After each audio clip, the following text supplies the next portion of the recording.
Welcome back to the Rundown for another weekend deep dive. Today, we are talking about one of the hottest trends taking over Wall Street right now: crypto treasury companies. Michael Saylor and MicroStrategy have sparked a new wave of companies copying the same playbook, and investors can't get enough. So what exactly is going on here? Well, in today's episode, we'll break down what a crypto treasury company actually is, why these new treasury companies are focusing on Ethereum and Solana, and why some on Wall Street are calling this a house of cards. We got a great show for you today. Let's dive in.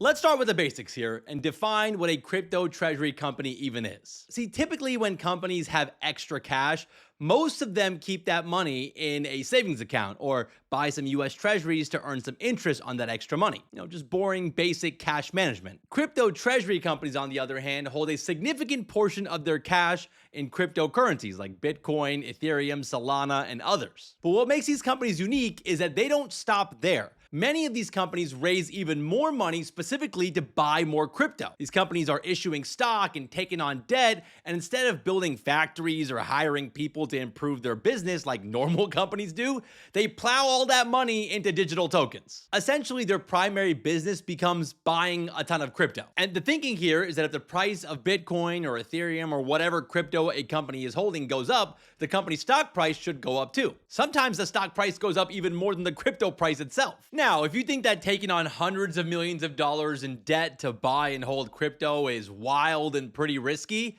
well, you're not wrong, but we're going to talk more about the risk in a bit. And even with the risk involved, that hasn't stopped the stock price of these newly formed crypto treasury companies to go to the moon after their announcement. In fact, these days you have many companies ditching their old business model and reinventing themselves as crypto treasuries to capitalize on the hype. We're going to cover 3 of the crypto treasury companies that are getting the most buzz right now on Wall Street. But before we do, we first need to talk about the origin of the crypto treasury strategy, because it's not new. It actually started back in 2020 with Michael Saylor. You might have heard of him. So let's talk more about Mike. You can't talk about crypto treasuries without talking about the OG Michael Saylor. Back in 2020, Michael Saylor was the CEO of a software company called MicroStrategy. Now, the company was doing okay, but the stock had flatlined after the dot-com crash. So in August of 2020, Michael Saylor made a bold move. He announced that MicroStrategy was going to start using its cash to buy Bitcoin. At first, they bought $250 million worth of Bitcoin, but Michael Saylor didn't stop there. He kept buying Bitcoin consistently for the last 5 years. Fast forward to today, the company has now changed their name to being just Strategy, and they own over 600,000 Bitcoin worth more than $70 billion.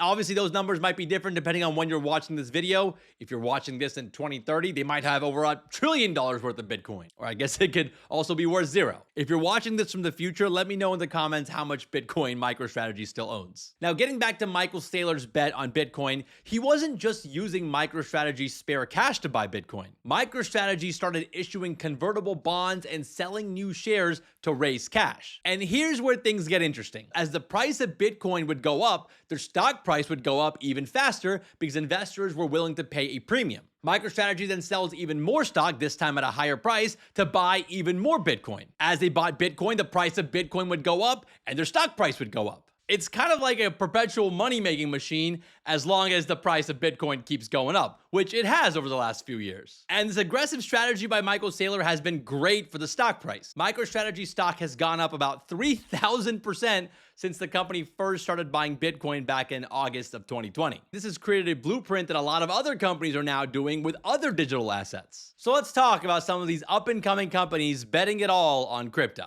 After seeing Michael Saylor's success over the past few years, there are dozens of crypto treasury companies popping up these days. But these new wave of companies aren't choosing to buy Bitcoin. Instead, they're buying crypto assets like Ethereum and Solana for one key reason: staking and yield maxing. See, unlike Bitcoin, which just sits there like digital gold, certain cryptocurrencies can be staked to help secure the network. In return for staking, the staker earns a yield, almost like an interest payment, which can be between 3 to 9% a year. So that means that these new treasury companies holding Ethereum or Solana aren't just holding a speculative asset. They're holding a productive asset that can generate a steady stream of revenue. And this fundamentally changes the business model compared to what MicroStrategy is doing. So let's talk about some of the companies making waves with this new strategy. Let's start with BitMine Immersion. This company trades under ticker symbol BMNR. Now, this company used to be a Bitcoin miner, but earlier this summer, they announced an Ethereum treasury strategy. Essentially, this company is going to be following the same Michael Saylor playbook,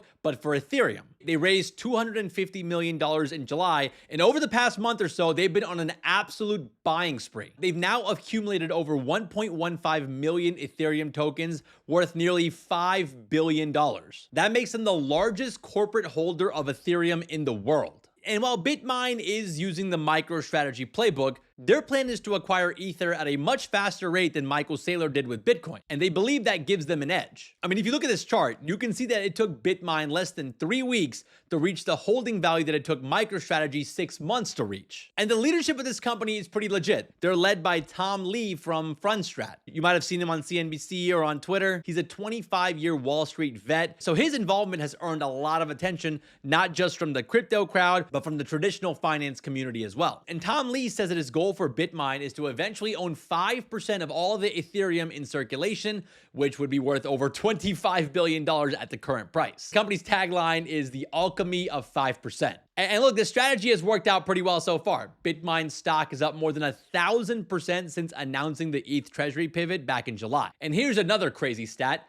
The trading volume for this stock at one point crossed $2.2 billion in a day, which is more volume than JP Morgan's stock. That's pretty wild for a company that no one had heard of 2 months ago. Now, Tom Lee is very bullish on Ethereum, and he points to the rise of stablecoins as the ChatGPT moment for ETH. And he sees that as the top macro trend for finance in the years ahead. BitMine points to the Genius Act, which was signed into law back in July, which establishes a clear federal framework for stablecoin issuance. And this law could set the stage for a stablecoin boom that will open up a new frontier for crypto innovation. And BitMine expects most of this innovation to happen on the Ethereum blockchain, especially as major corporations like Walmart, JP Morgan, and others look at issuing their own stablecoins. And BitMine isn't the only treasury company that's very bullish on Ethereum right now. There's a company called ETHZilla, which honestly sounds like the name of a kaiju movie, but it's actually a biotech/iGaming company that completely pivoted to crypto. The company used to be called 180 Life Sciences, but I think they realized that name was not very memorable. So they rebranded to ETHZilla and raised $425 million to buy Ethereum. The company now holds over 82,000 ETH with an average buy price of $3,800 a token. And just this past week, they announced an investment from billionaire Peter Thiel's Founders Fund,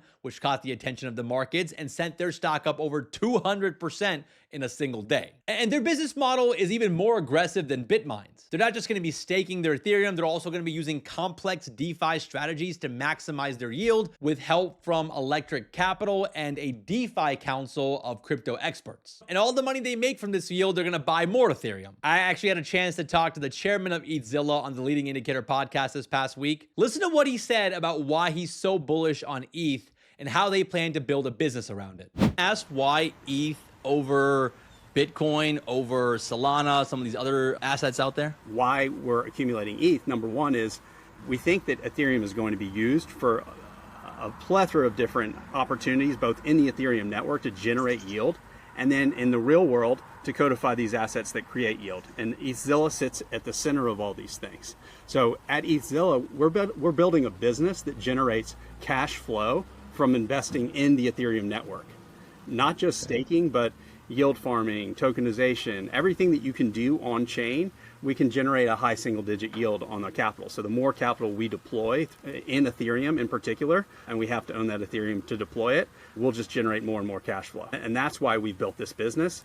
That entire conversation was pretty interesting. We talked more about the business model of ETHZilla, how they came up with the name, and how they're different from other ETH treasury companies. We'll link to the interview in the description if you want to check that out. And finally, let's talk about Upexi. This company trades under ticker symbol UPXI. This company also made a hard pivot going from selling consumer products on Amazon to being a Solana treasury company. They raised $100 million back in April of 2025 to buy Solana tokens. And as of today, they own about 2 million Solana tokens worth nearly $350 million at today's prices. Similar to ETHZilla and BitMine, the company plans to stake Solana to earn revenue. Now, when Upexi announced the pivot to being a Solana holding company in April, their stock jumped 600% in a single day, going from $2 to over $15. But the stock has lost more than half its value since the peak back in April, with a big drop coming in June after a regulatory filing showed that insiders were planning to sell over 48 million shares. Still, the company today trades at over $7 a share, which is 3x higher than it was back in April before they announced this pivot to being a Solana treasury company. So those are just 3 notable companies pivoting to being a crypto treasury company. There are dozens more and new ones being announced almost every single week at this point. And all these companies are following the same basic playbook. They raise money, they buy crypto, and their stock price goes to the moon. It all sounds great, especially if you get in early on the stock. But now we gotta talk about the risk and why some on Wall Street are calling all of this a house of cards.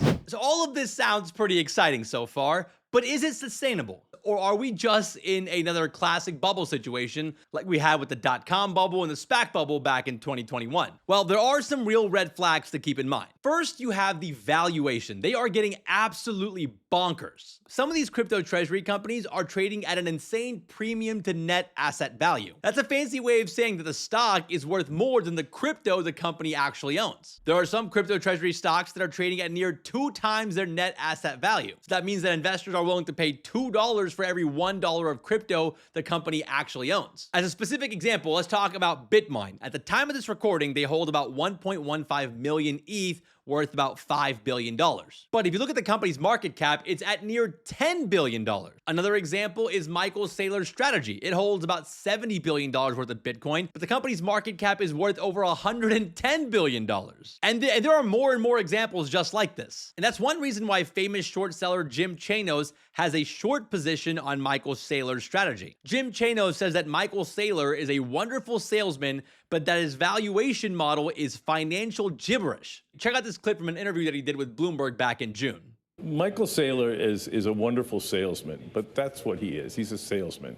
And what he's selling investors is the concept that you give me your money and I'm just going to go buy Bitcoin. And hopefully the value of my stock trades at a premium to the value of that Bitcoin. And so as long as I can keep doing that, I generate value. And this is, of course, I called it financial gibberish. So yeah, clearly Jim Chanos is not a fan of strategy, and that's why he's shorting the stock and instead just buying Bitcoin instead. That way you can get the exposure to Bitcoin without having to pay the insane premium that comes with strategy stock. But you know, the valuation of these companies isn't the only issue. The other problem here is share dilution. A lot of these companies consistently issue new stock to raise money and buy more crypto. That means that existing shareholders own a smaller and smaller piece of the pie. So if the price of the underlying crypto doesn't go up fast enough to offset the dilution, well, investors can end up losing. And to me, the biggest problem with these crypto treasury companies is the insane amount of debt and leverage that they're taking on. If the crypto market has a big pullback in prices, these companies could be forced to sell their holdings to pay back loans, which could create a cascading sell-off. Prices start going down, the companies start selling their crypto to raise the money to pay back the loans, prices of crypto go down even more companies start selling, and it creates a death loop. And that's why critics say this whole thing is built on a house of cards, relying on crypto prices to keep going up. As soon as that stops happening and we see a major pullback, the whole crypto treasury strategy could end up collapsing.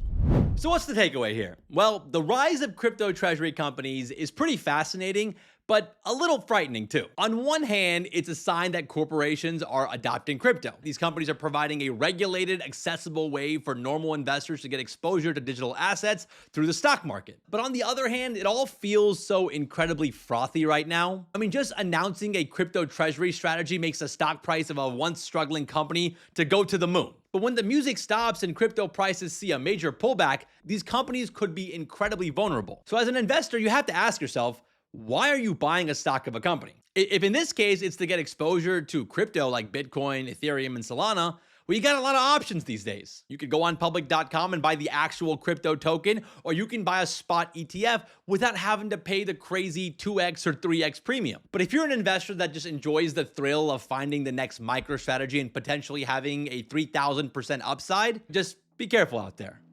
Well, all right, guys, that's it for today's weekend deep dive. Hope you guys enjoyed today's episode. If you did and you have like 9 extra seconds, consider giving us a 5-star rating on Apple, Spotify, wherever you listen to your podcasts. Also, consider subscribing to our YouTube channel. We're posting a lot of clips and content there. And let us know in the comments on Spotify or YouTube if you think that crypto treasury companies are the next big thing or if it's just another classic bubble. It's going to be very interesting listening back to this video in a year. Thank you guys so much for listening and watching. Shout out to Mike and Connor for all the work behind the scenes.